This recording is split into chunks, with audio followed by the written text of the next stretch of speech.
បាទសួស្តីបងប្អូនអរគ្នាថ្ងៃនេះខ្ញុំមានវីដេអូថ្មីមួយទៀតដើម្បីបង្ហាញបងប្អូនអរគ្នាប្រហែលជាបងប្អូនមួយចំនួនប្រើទូរស័ព្ទដៃ iPhone ឆាប់ស៊ីថ្មអញ្ចឹងខ្ញុំមានកលឹះមួយដើម្បីបង្ហាញបងប្អូនអរគ្នាដើម្បីsave ថ្ម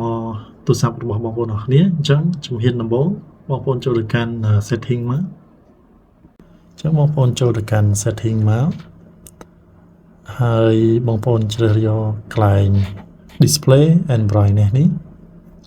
ហើយបងប្អូន scroll ចុះមកក្រោមមកបងប្អូនឃើញកន្លែងនេះ raise to wake បងប្អូនអាចធ្វើការបិទវាបានហើយកន្លែងនេះ always on display នេះបងប្អូនអាចធ្វើការបិទកន្លែងនេះមកអញ្ចឹងឥឡូវខ្ញុំមើលខ្ញុំ back មកវិញហើយខ្ញុំ lock sound មកអញ្ចឹងវាឡើងភ្លឺហើយតោះតែយើងបះក្រង់វា2ដងភ្លឺ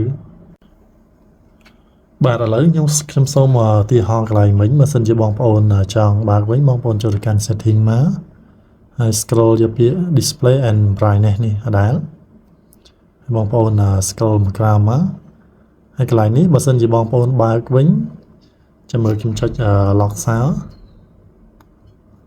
បាទអញ្ចឹងវាឃើញលោតម៉ោងនៅភ្លឺជាប់រហូតអញ្ចឹងហើយអញ្ចឹងវាធ្វើឲ្យទូរស័ព្ទយើងស៊ីថ្មដែរហើយបើបងប្អូនចង់បិទវិញបងប្អូនគ្រាន់តែចុចកន្លែងនេះមកហើយបិទសោធម្មតាមកចាក់សោមកបាទអញ្ចឹងវាឡើងភ្លឺអញ្ចឹង